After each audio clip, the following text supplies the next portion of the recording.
Hello and welcome to the Guardian Film Show. We're back from the Christmas break, mopping up the movies that we missed and looking to the future. And luckily 2014 starts with a bang, with a firework display of Oscar contenders. Coming up, we've got the film about slavery, the film about imprisonment, and the film about torture.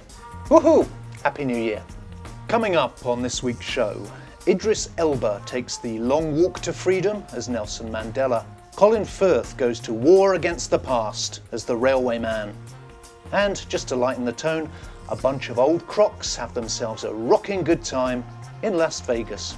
But let's kick off 2014 with 12 Years a Slave, a tale of human bondage in 1840s Louisiana, based on the memoir by Solomon Northup and surely destined for Oscar glory. Catherine Shoard sat down with the film's director, Steve McQueen, and its star, Chiwetel Ejiofor. Solomon Northup is an expert player on the violin. I was born a free man, lived with my family in New York. Be good for your mother. Until the day I was deceived. To Solomon. Kidnapped, sold into slavery.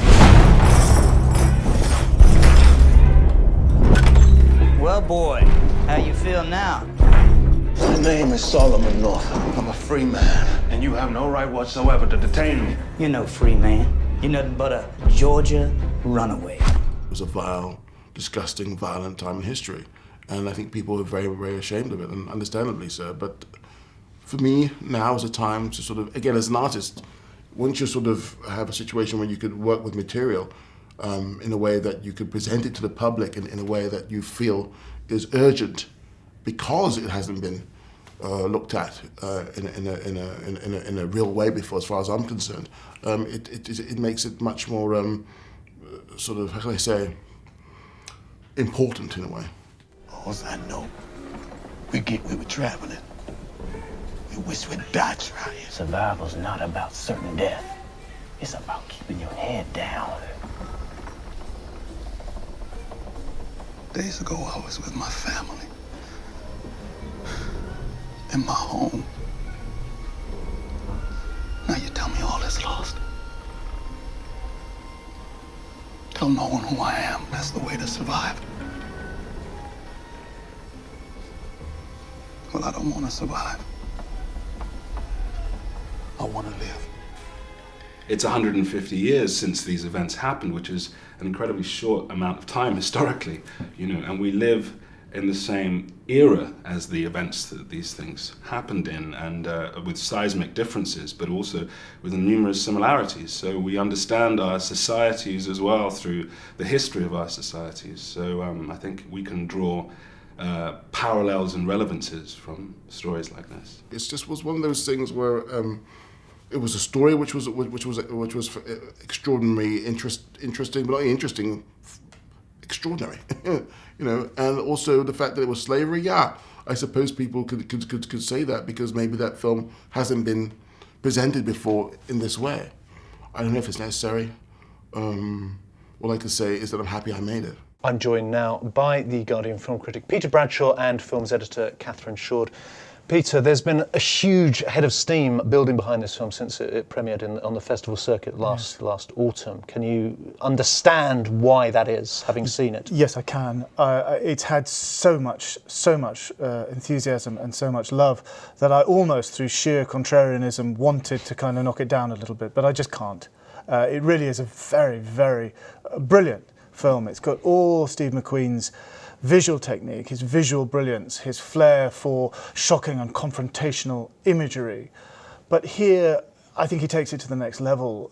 He's gone up a notch to something where something was real feeling. Not that the others didn't have real feeling as well, but I got the sense with Hunger and Shame that there was a sense of what I can only describe as sort of video art technique, which was distancing. It was brilliant, but it was kind of refrigerated and distancing. Whereas this is really passionate and tragic. It has what I can only describe as a kind of tragic grandeur. And I was absolutely swept up by it. I thought it was really a very remarkable film. Catherine, you were tipping it as an Oscar winner back in September. You rolling back on that now? No. I think anyone that saw it back in September at its premiere would have tipped it. I mean, the whole auditorium was up in cheering arms. Yeah, it's funny. I saw it for a second time, and I was slightly less impressed in a funny kind of way. And then I saw it for a third time, and then it seemed even more impressive, if that's possible. It is actually a film that really does grow. What's impressive about it? Well, I think what Steve McQueen has done is he's actually gone a lot more mainstream than in those first two films.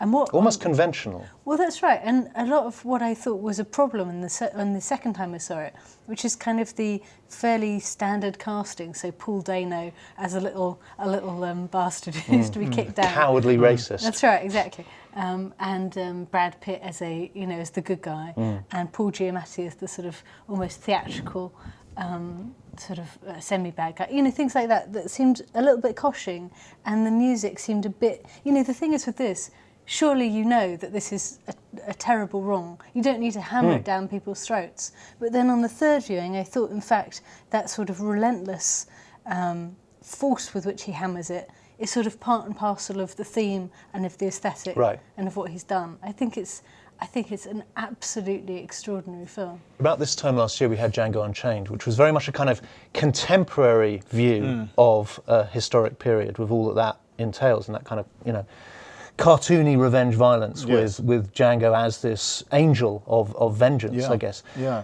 Judged alongside that, the Solomon Northup character here seems passive. He's a victim. He does. He does not visit righteous justice and righteous revenge on the system in the way that Django does. Undoubtedly, he doesn't. But the fact that he doesn't makes it all the more real and more piercing of what he's gone through and what we've all gone through watching it, to be honest with you. As Django, it's sort of pulp, mash-up stuff. And I thought Django was brilliant. And it broke the tactful hush about slavery in a way. It sort of prepared the ground in a way for this movie. That, and arguably Lars von Trier's slavery satire, Mandela, arguably prepared the ground for this film. But I think what's also interesting is that it's introduced you to the concept of the good slave owner and the bad slave owner. And first of all, you think, well, that's a rather glib distinction, isn't it? You have Benedict Cumberbatch, of course, playing the troubled liberal guy who seems to be nice.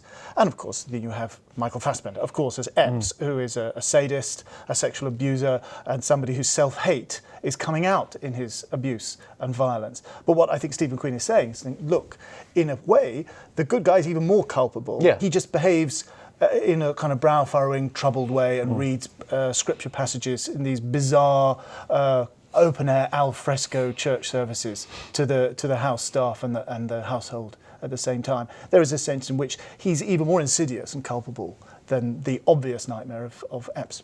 And also, I mean, they make Epps a sympathetic character because they make his sexual abuse of Patsy not just sex, but there's an implication that he's actually in love with her and he's conflicted about that. But that's not in the book. I mean, it would be bizarre if it were. But I found that slightly difficult, actually. There's that extraordinary scene near the end that lots of people have that has been the sort of fire for the torture porn thing, where Patsy is very badly beaten. And it's an incredible scene, technically. It's one shot, one take, it's unbelievable. But in that is laced through with the idea that Epps is actually emotionally involved and conflicted through love. And that's difficult as well. I know what you mean. I didn't find that problematic because I didn't find it sympathetic to Epps. I think what he's saying is that it's quite natural that anybody, a good guy or a bad guy, could find themselves developing proprietorial emotional relationships to their property. And Patsy is one of these people. She is the object of his bizarre, misunderstood, regressive, infantile, and thoroughly dysfunctional feelings, which he doesn't understand them, and which are mutated so easily into self-hate and rage, and inevitably he takes it out on her. I went to Master Shaw's plantation. You admit it? Yes, freely. And you know why? I got this from Mrs. Shaw. Mrs. Epps won't even grab me no soap to clean with. I stink so much I make myself gag. 500 pounds of cotton, day in, day out, more than any man here. And for that I will be clean. That's all I ask. Man's inhumanity to man in 12 Years a Slave. Next up, we have The Railway Man. It's based on a true story and stars Colin Firth. And here we go again. It's a film about man's inhumanity to man. Sir, I'm afraid the museum is closed. I've come a very long way.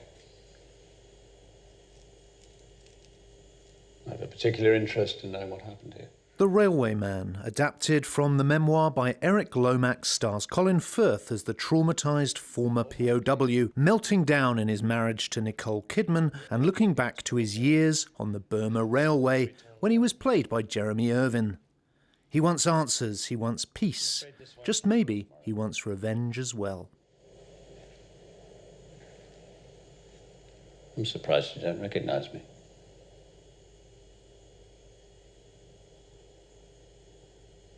Sit down, Mr. Nagas.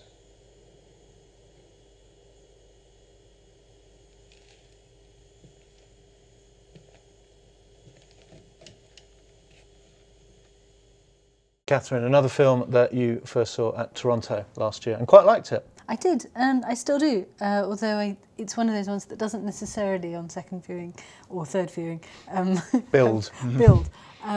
It sort of exposes the problems that I think are inherent in the very narrative that you have here, which is a strange story that starts in the film as kind of later life romance and then moves through to sort of post-traumatic stress and then sort of travelogue revenge drama. It's, which is sort of ambitious and bold and interesting that you have this strange thing. It's quite weird. I mean, I think it is moving, and I think the performances are great.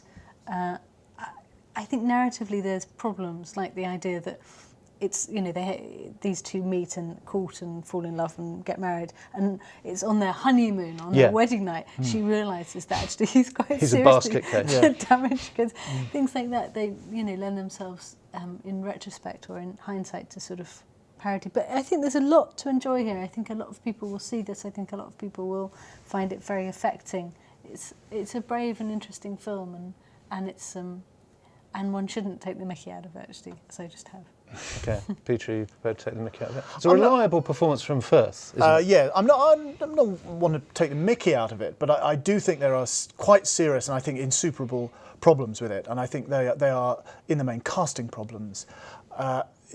Basically, Nicole Kidman looks as if she's in training to play Grace Kelly or something, to play Lomax's wife. His second wife, actually. His first wife has been entirely airbrushed out of this story. And she just looks so grand and so queenly and so frozen. And Stellan Skarsgård playing his mate, he seemed to be making no attempt whatsoever to do a Scottish accent. He's supposed to be British. I think British. I think he's supposed to be Scottish, but he just does his normal voice. The same voice he had for Nymphomaniac, basically. And so it wasn't at all easy to read his performance and see how anguished or angry he was supposed to be. So I think there were problems there. And also the problems in Lomax's early life when he's having a breakdown. And at one stage, he even goes for the bill collectors with a knife. And that scene sort of flashes past, but it seems to have no consequences. I mean, is he visited by the police? What happens there? But he just goes back to normal, and we go back to the sort of stiff upper lip Colin Firth kind of Route 1 mode. And so I was a bit baffled. But having said that, there are some sensationally good moments. And Jeremy Irvine is good, playing the young Lomax. It's good the way he pastiches a kind of a young Colin Firth. It kind of looks right, like him. It looks right. It does the mannerisms right. It's a very nice performance from him. But it doesn't mesh. It clunks, and we're clunking over the points a bit really in The Railway Man. It just doesn't. There's something wrong, I think, in it. But there are some great moments in it. Well, I'd never been to the Highlands before, so suddenly, finding myself single again, so to speak, I thought I'd like to see them. So I'm going to go up as far as Mallaig by train, and then I'm catching the coach to Inverness and coming down the other side. What do you think? The West Coast is extraordinarily beautiful. You might well fall in love with it. And if I were to fall in love, what then? Well, instead of a coach to Inverness, you might consider taking the line back to Tindrum and changing for Oban. And from there you can get any number of boat trips. Iona, Staffa. It's very romantic. You romantic? Colin Firth goes in search of closure in The Railway Man. And after all that, it's almost a relief to come staggering into Las Vegas, a bawdy Hollywood comedy about a bunch of old geezers living at large in Sin City. The party, belatedly, starts right about now. Welcome to Las Vegas. I want all of you to get in trouble. Robert De Niro, Morgan Freeman, Kevin Kline and Michael Douglas cordially invite you to spend a wild weekend in Vegas. There will be gambling and swimwear competitions and the guzzling of liquor from the pert breasts of ice statues. Please be advised there will be no refunds. And you need to bring your own Viagra. Well, these red ball vodkas are strange. I feel like I'm getting drunk and electrocuted at the same time. I probably should get up and dance, but I'm used to having a partner. Well, it doesn't seem to matter to that fella. Maybe I'll give it a shot. Maybe not. Maybe now. Catherine, we've got a whole roster of Oscar winners there, so what could possibly go wrong? Nothing, and indeed it is a rival to well, actually it's pretty bad, isn't it? And it's more than that, it's quite offensive for quite a lot of it. Particularly the wet t-shirt judging. Oh yeah. The swimsuit. Well, they give 10 to all the lovely ladies, but then someone at their own age comes out and they're like, ooh. And maybe somebody a bit fat. Yeah, someone a little bit fat and a bit old. And they're like, ooh, dear. I wouldn't be seen dead with someone that age. And the blowjob joke is particularly choice. It's very tasteless and it's a bit depressing. One had hoped this would be funny, right? And good. The other thing that was interesting for me is that you've got all these old guys, like, you know, they've got hip replacements, one of them's had a stroke, they're kind of shuffling around. And they come into Las Vegas and like, all these sort of 20-something girls by the pool react with this kind of salivating delight to see them. They just can't believe who's walked in. They're like, oh, like that. And you're thinking, they must all be sex workers. They're touting for trade. And yet there's no hint of no hint of that. I get the horrible feeling this film is another part of the agitprop for Las Vegas. All these, I don't know, tourists who go to Las Vegas thinking it's going to be like that, or one of these millions of like Ocean's 11, and that it's going to be this exciting, glamorous place, and it's going to be this horrible, ghastly dump, basically. I have a good impression. I think it was it Michael Caine said he wanted to do a film once because the script read Scene 1. External day south of France. He just thought, that sounds great. Oh yeah, I'll do that. And I think they just thought, absolutely. Hey, it's set in Vegas. All these guys I love, you know. God, it's Mike's going to do it. And Morgan's going to do it. Hotel. They're going to put us in a. It's going to be great. It's going to be fun. Sure, why not? I didn't mind it though.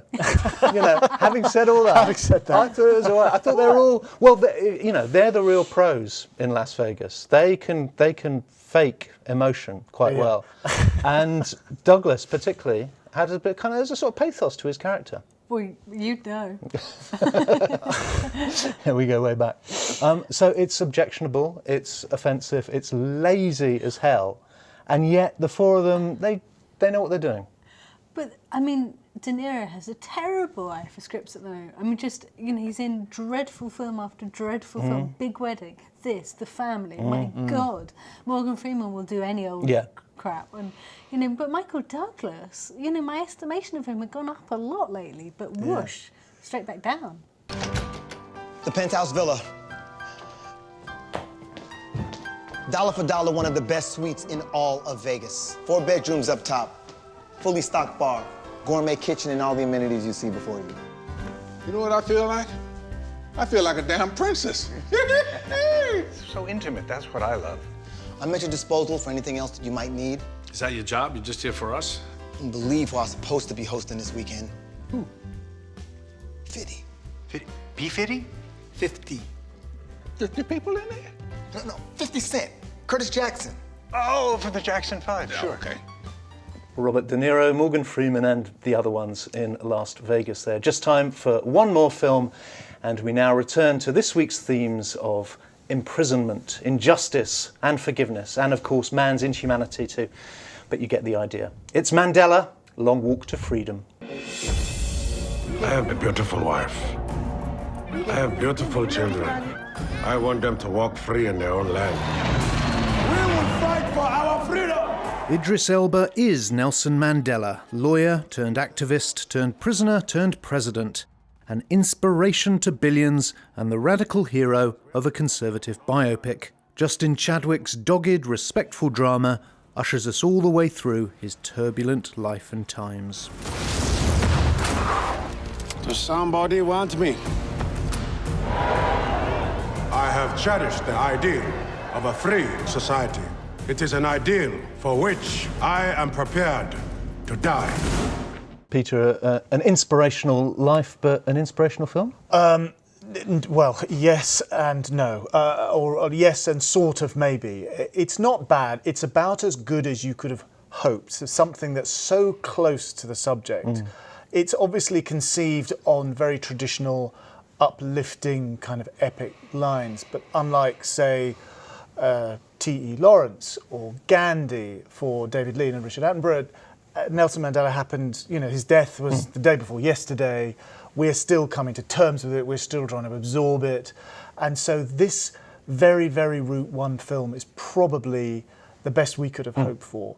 It's not bad. It's not bad at all. Idris Elba did his best. He doesn't look much like Nelson Mandela, to be honest with you. No, but he's got the kind of good body language and the pattern of speech as well, the cadence. Yes, he did. He does a good job, the walking, talking Mandela. It's not just mimicry. It's very, I think, deeply felt. And Naomi Harris is very good as Winnie Mandela, of course, and it didn't pull any punches about Winnie. It shows Winnie's own role in the necklacing and the cracking down. I wanted more of that, though. That was interesting. Yeah, you wanted more. I got the impression that we were allowed to think that because Nelson himself had conceded that in his autobiography, because his autobiography came out after the divorce. And so the uneasy attitude to Winnie is his own uneasy attitude and our uneasy attitude to her, because she was the one who was keeping it real outside. I mean, she went to prison, and she was the one who never got any tragic grandeur. She never got any saintly aura. That never happened for her. It happened to Nelson, but it didn't happen to her. And I think there is a more interesting story, in fact, to be told about her. Yeah. A biopic about her, I think possibly would be, I don't know, it's perhaps being too contrary to say more interesting than Nelson Mandela. Of course it's not. I think, what can you say, the extraordinary, the almost Zen mystery of how did he change in 28 years in prison? He went into prison, he was expecting to be hanged, he wasn't. What happened? How did it happen? There's a sort of unlocatable mystery, I think, in real life. How can any movie do that? Can you go inside the solitary confinement cell with him and say, see that journey? This is how he changed. Yeah. I don't know whether any movie could do it. Maybe other movies in 5, 10 years, 20 years' time can.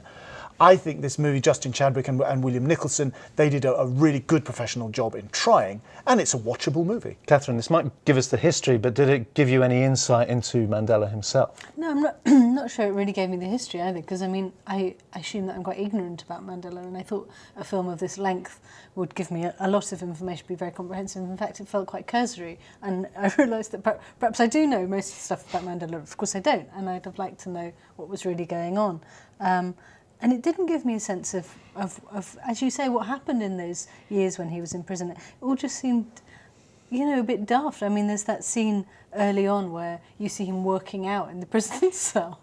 And I just don't think Nelson Mandela had a body like that. He wasn't a Men's Health magazine, personal trainers will be, cross, because what it suggests is all you need is a tiny prison cell. You can have this amazing body. Digging some potatoes. Yeah. So apart, it felt really. I was really disappointed in it. I thought it would at least be educational.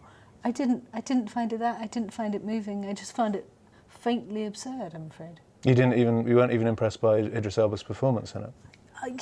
To some extent, for a guy that looks nothing like him, he does pretty well, Yeah, but not so much. I mean, there's been a lot of Mandela movies, and in fact there's been that Winnie biopic that nobody saw, the Jennifer Hudson one. Oh yes, where it was apparently so incredibly terrible that it never saw the light of day. Oh, right. I hadn't seen that.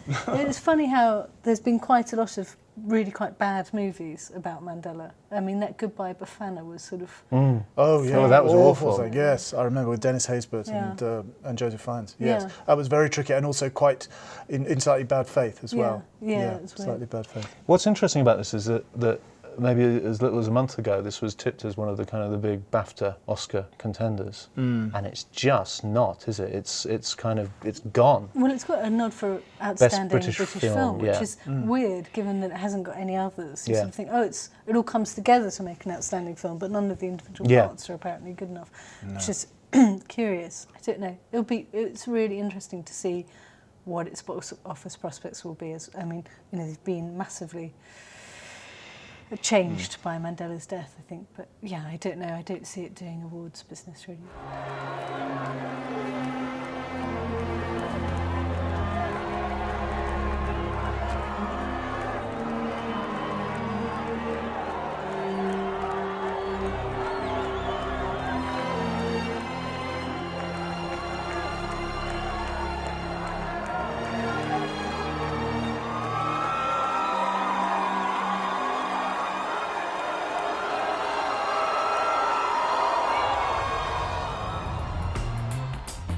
Idris Elba taking the man into history on Mandela, A Long Walk to Freedom. And that's it from us. My thanks as ever to Peter Bradshaw and Catherine Shoard. And thanks to you for starting the new year right here with us. Oh, the humanity. We're back next week.